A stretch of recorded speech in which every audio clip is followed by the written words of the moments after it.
my name is Rachel Williams. I am the founder and managing director of VIP Expeditions, and we are a Kiwi company that specialises in travel to Latin America and Antarctica. Thank you for all tuning in for this presentation. I'm really excited to talk to you guys today, and I'm going to talk to you about one of my favourite places on the planet, which is Antarctica. Right, so today we're going to talk about Antarctica, and in particular a very special charter cruise that we are operating next year called VIP Antarctica. But first of all,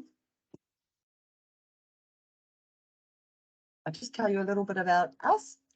So Viva, we offer flexible travel options in Latin America and Antarctica. So we offer tailor-made journeys for individuals, small group tours, and small ship cruising options. So typically ships that are 200 or below.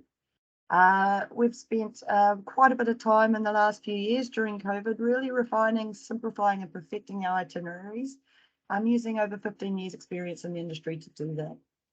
Our team, we know each Latin American country by heart. And, you know, we want to work with you to determine which itinerary is best suited to your needs. So, I mean, for example, I've been to Machu Picchu maybe 10 times. I've walked the Inca Trail 3 times. Been to Iguazu Falls 7 times, the Galapagos twice. You know, we have a lot of first-hand knowledge and experience in our team, which we really like to share with you guys. We have offices across South America, so you can always be assured that our ground staff are close on hand to assist while you're travelling. We're award-winning TANS affiliated supplier, and we support Kiwi travel agents. And of course, we're Kiwi owned and operated. So first of all, why Antarctica? It's the pristine environment and the majestical landscapes.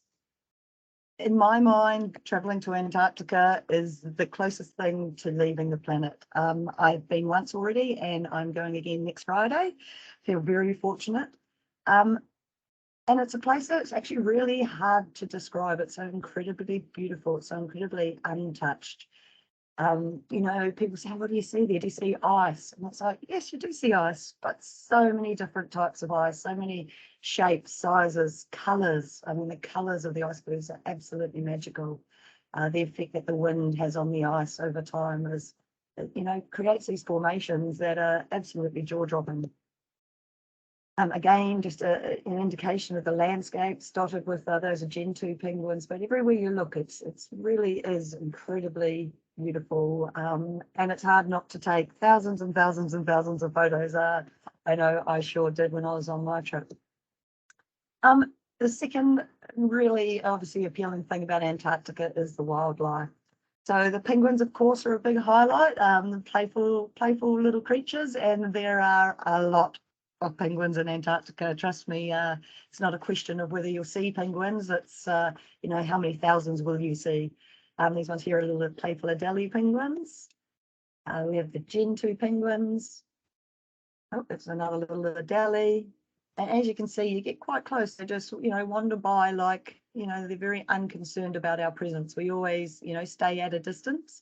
However, you know, they have no fear, which is really wonderful that they will come up and, you know, get as close as they do. In addition, there's, you know, a multitude of different types of penguins. We have whales. Antarctica is a fantastic place to spot whales, whether it's the beautiful orcas or the humpbacks. The person in the kayak in the furthest away in the screen, that's me. So my last trip to Antarctica was 2016, and we were out kayaking, and really we spent hours with just a multitude of whales. Humpback whales, fin whales, minke whales, they were everywhere. And the people that weren't kayaking, they were in the Zodiac inflatable boats watching all the whales as well. So, I mean, one of the most incredible encounters of my life. There's lots of seals and sea lions, of course. This is a picture that I took on my trip, a little bit brutal, but really just shows you that, you know, you're going to see nature happening, nature involving. It's real David Attenborough stuff. This is a leopard seal that's just caught his lunch. I have a whole sequence of this event where what gets spat out at the end is just a penguin carcass, bones only. It was quite incredible to see. And of course, there's incredible history, you know, the history of the famous explorers, the Scots, the Shackletons, the Amundstons, You know, really incredible history that's happened down in these areas. And of course, in Antarctica, it's unique experiences. We all like these. So this is the polar plunge. If you go to Antarctica, you do have the choice of giving that a go. It is cold, trust me, but a very, very worthwhile experience. You can, while you're in Antarctica, have a night camping out on the ice. Not as comfortable as the beds on the ships, but again, a really unique experience and something, you know, completely different.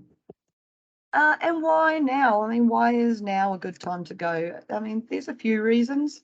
One, of course, you know, the climate is changing. We don't know how long that area is going to remain as it is. So it's lovely to get in there and see that now. Two, in 2048, we also have the Antarctic Treaty coming to an end, and it will go up for negotiation again. It's really important that we have enough people that love Antarctica to stand up when that time comes to ensure that that treaty is extended. So we feel we create Antarctic ambassadors, people that go down to Antarctica, fall in love with it, and will stand up to protect it. And also, because what we've seen over the last few years, when we had pretty much 3 years without being able to travel, is that it's important to do those things that you've always wanted to do, you know, those bucket list destinations. We've seen huge demand for Antarctica post-COVID, because I think a lot of people, you know, things were on your bucket list, but they always seem to sort of get pushed back, you know, moved down the line with the idea that you'd get there one day.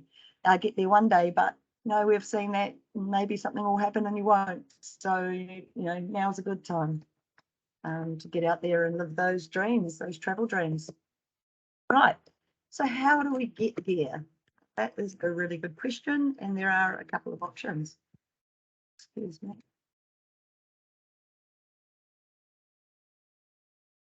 So you have a few options. You can go direct from New Zealand or Australia. So we have a few cruises, just a handful that will travel out of Bluff or out of Hobart. Some will start in Bluff, end in Hobart, and vice versa. And they will travel down to the East Antarctic region. This is a really wonderful experience. They also tend to take in the sub-Antarctic islands as well. It's the least preferred option. The next option I'm going to get to next, just because of the distances. So you're looking at about a 6 to 7 day ocean crossing each way to get down to East Antarctica. So it's a bit more extreme. It's a bit more of a rugged journey. But you know, it is also a fantastic trip. We find a lot of return visitors to Antarctica want to come down and take this route, or of course those that are opposed to flying. The most common way to get to Antarctica for us Kiwis is from New Zealand via Ushuaia. So we fly from New Zealand over to Buenos Aires in Argentina, and then down domestic flight to the bottom of South America to a town called Ushuaia. This is the most southerly city in the world. And from there, we embark on our boat. The big difference here is you're looking at about a day and a half to 2 days at crossing until you're down at the Antarctic Peninsula. And once in and around the Antarctic Peninsula, the waters are very protected. Also, as you can see from this map, the Antarctic Peninsula does jut up a little bit further in terms of latitude. So it's a very, very popular and dense and rich with wildlife. They prefer that slightly more northerly region during those summer months. So you do tend to get an awful lot of wildlife in this area, which is, you know, fantastic for us travellers. So a majority, probably 95, 97% of the cruises to Antarctica are going out of the bottom of South America. There are many different companies and there are many different itinerary options, but you do tend to find that most itineraries fall into one of two main categories. So we have an Antarctica Peninsula voyage, such as what we're looking here on the map. The blue line would be a typical 10 or 11 day Antarctica voyage. The little red line extending down, some trips will make an attempt at crossing the polar circle. And so they are a little bit longer and we'll do that loop down the bottom. The other itinerary is a bit longer. It's about, you know, 3 to 3.5 weeks, and it's a South Georgia, Falkland Islands and Antarctica Peninsula voyage. So you can see you come down and explore the Antarctica Peninsula, head up to South Georgia, up to the Falkland Islands and back down to Ushuaia. So a really wonderful option for those that have more time and want to see more. And of course have a slightly bigger budget because it does cost more than the typical classic Antarctica itineraries. In terms of ships, there's a huge range of ships that go down to Antarctica. It's really cool because a lot of the older ships are being pulled out and being replaced by, custom built, state of the art, sustainable Antarctica expedition ships. But there's a few things that are really important to know when choosing a ship. So, and it really actually comes down predominantly to numbers. So 500 people or more on a ship, and you are not allowed to disembark anywhere in Antarctica. So you would sail past on a big ship, you'd look out the window, see a bit of ice, maybe a seal or a penguin down below floating past on an iceberg. And that is your experience of Antarctica. We don't sell those types of trips at all. We don't believe they're sustainable and that they're really offering a quality Antarctic experience. The next option is 200 to 500 people ships. Now, these are an option. The ship here, the Ronald Amundsen, is a really cool ship. It's been custom designed for Antarctica. It's hybrid powered, so it ticks all of those boxes. The difference with a slightly higher number on the ships is that most of the landing sites in Antarctica are restricted to only 100 or 200 people. So if you have, let's say the ship has around 400 people on board, what will happen is that you sort of do excursions in ships. So in shifts. So in the morning, half of the ship will go out and do the activities.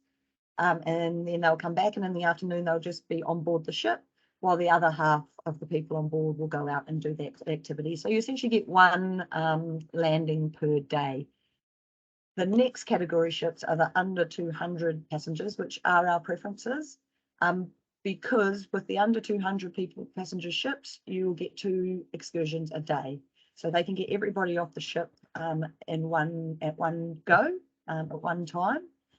So you get to make the most of your time actually out there, actually exploring Antarctica. So you'll find in general a majority of the ships going down to Antarctica are under 200 passengers for exactly this reason. Excuse me.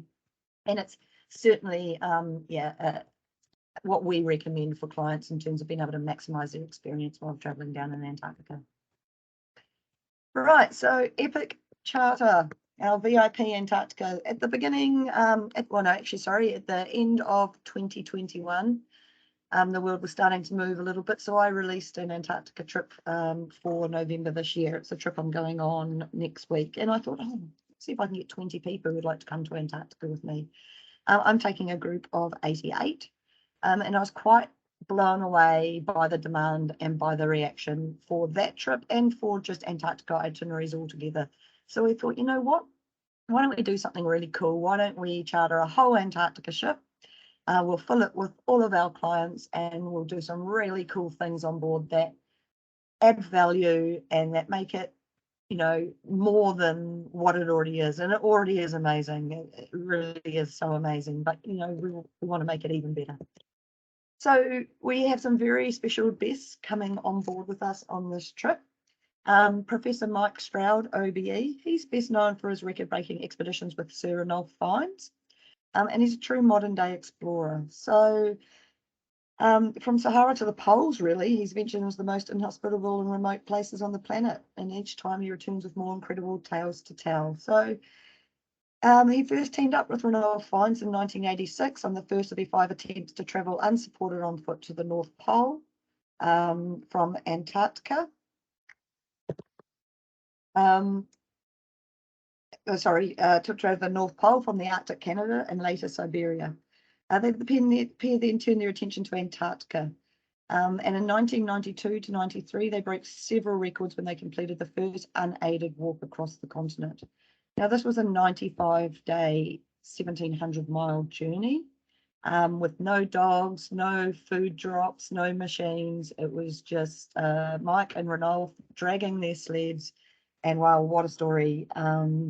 You know, they overcame some monumental physical and mental challenges, equipment failures, extreme weather, falling down a crevice, starvation, frostbite. I mean, you name it, it is a really incredible journey.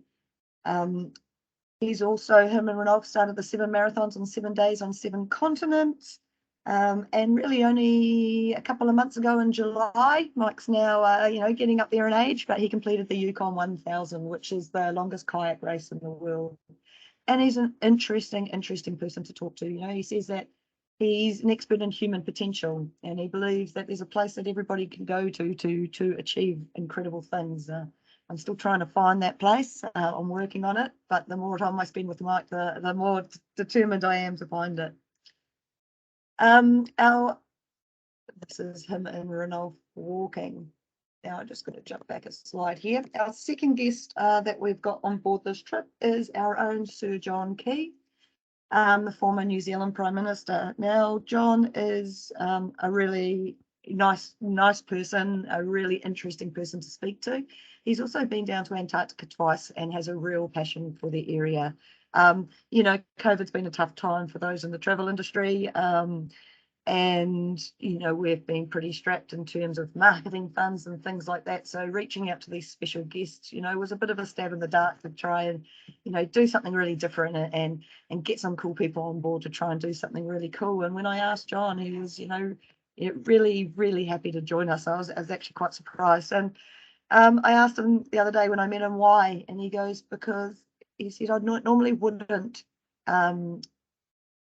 agree to do something like this, but I will do anything in my power to get back to Antarctica. So there was no way I was going to turn you down.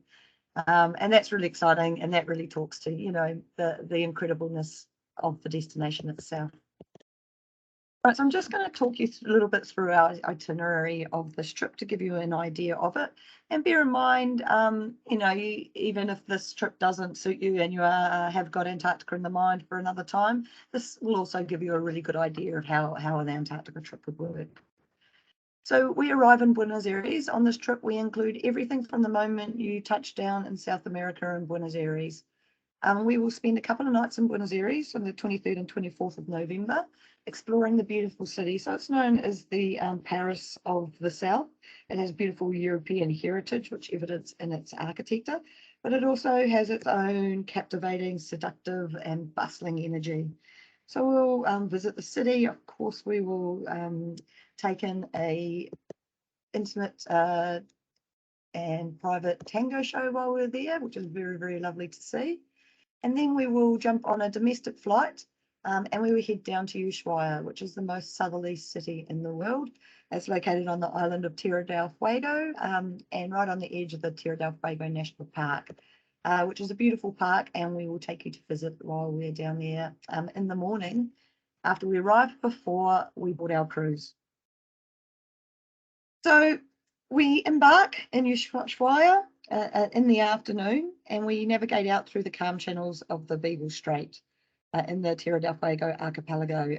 Everybody will be really excited at this stage. There'll be, of course, there's some briefings when you get on board. Everybody gets their gear.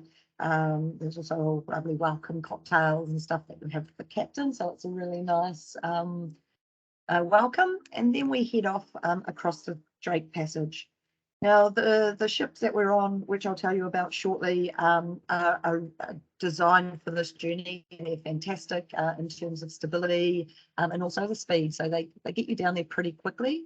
We say 2 days, but often, a day and a half, and we're there.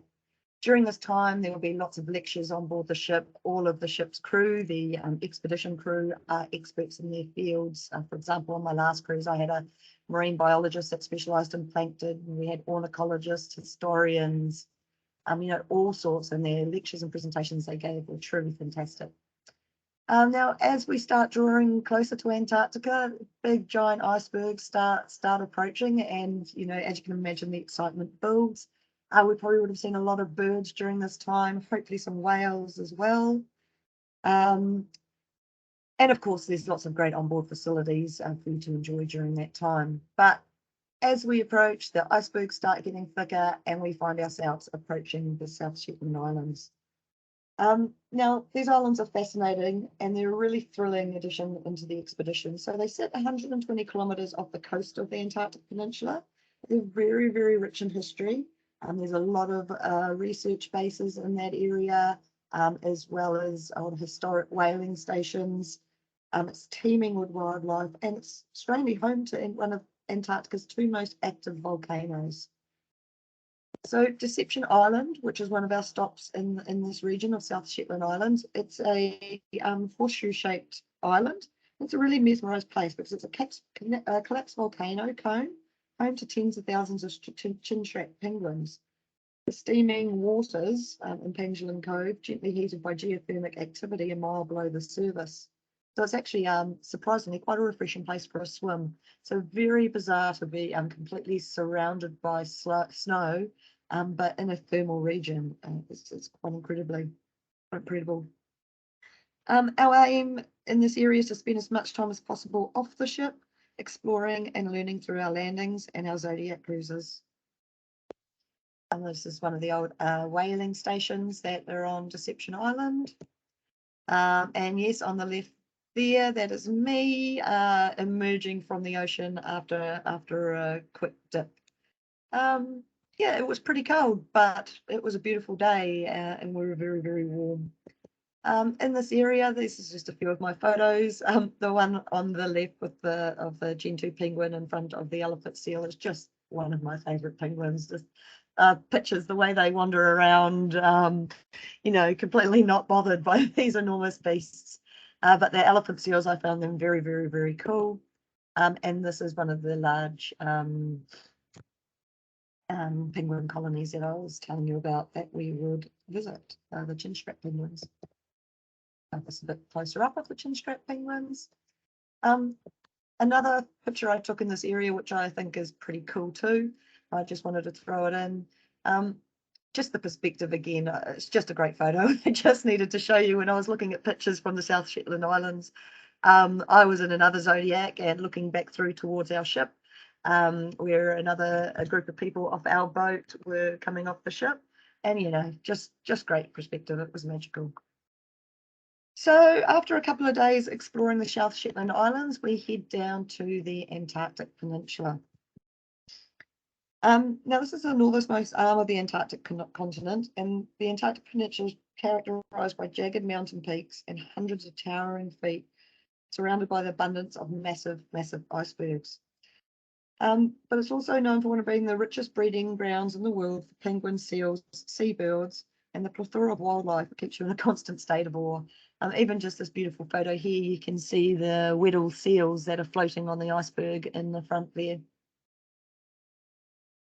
Wildlife really abounds in this area, and we explore by both Zodiac cruising, as you can see here. This is one of our groups that was just cruising through the icebergs looking for wildlife, such as this leopard seal that was just chillaxing on an iceberg, or for example these whales that were swimming around in the harbour.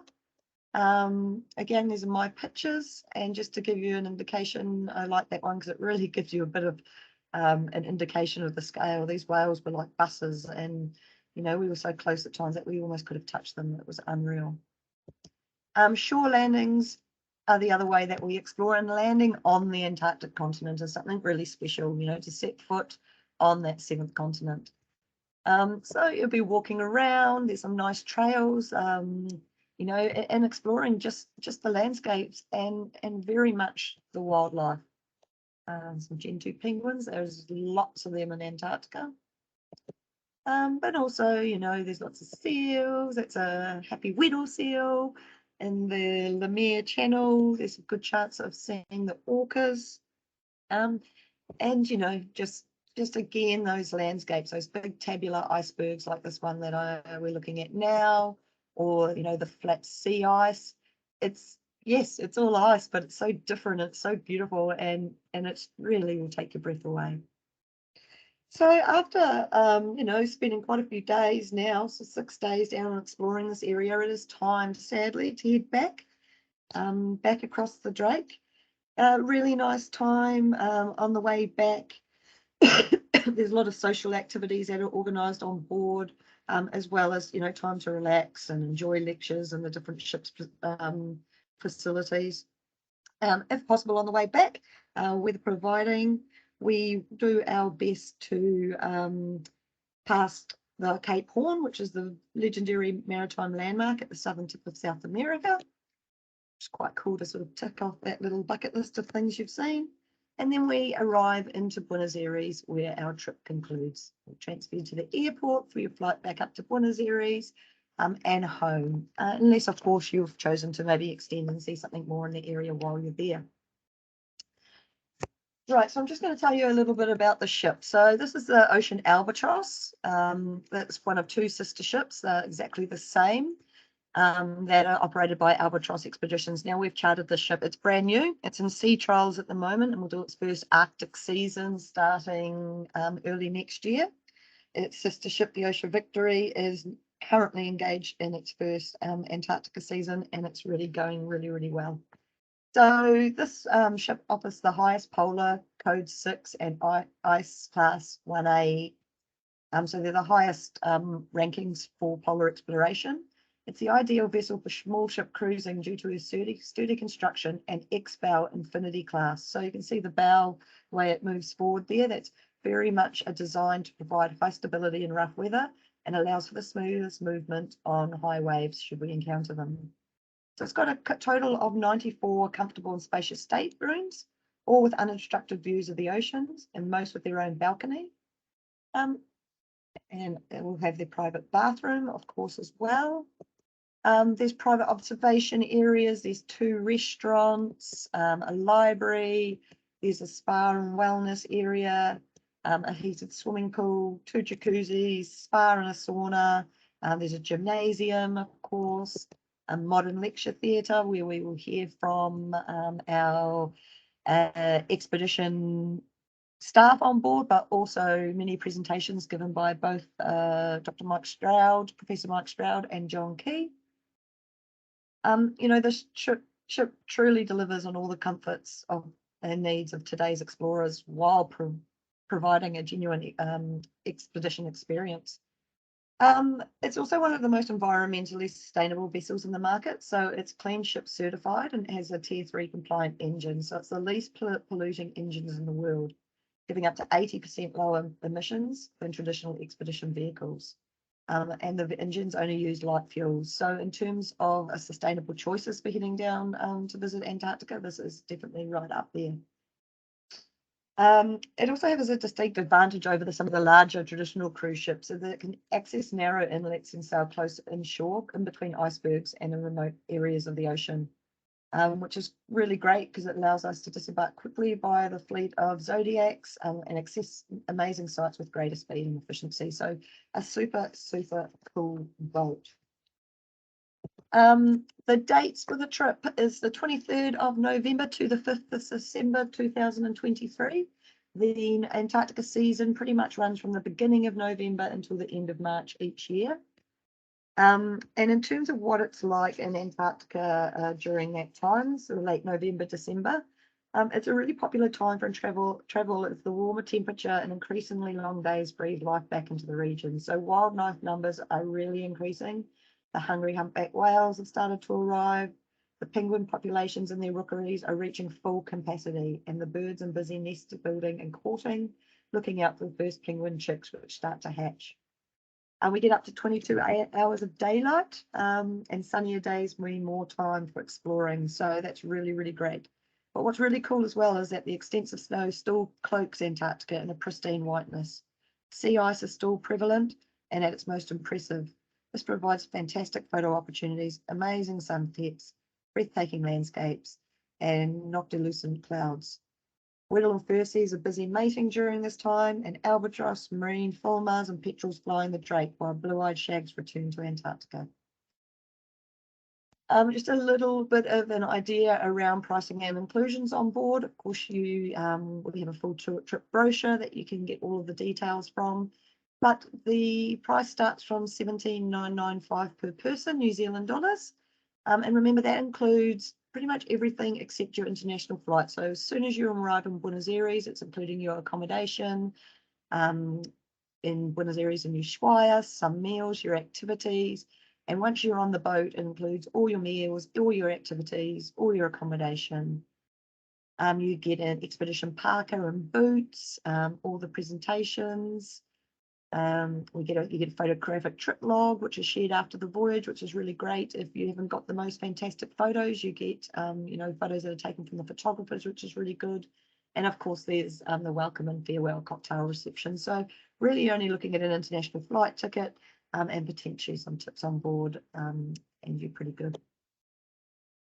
In terms of fitness, just quickly in Antarctica before I move on, the expeditions are intended for persons of reasonably good health, but you don't need to be hugely fit. I mean, you need to be able to move around on board and ashore without assistance, and that's just gentle walking.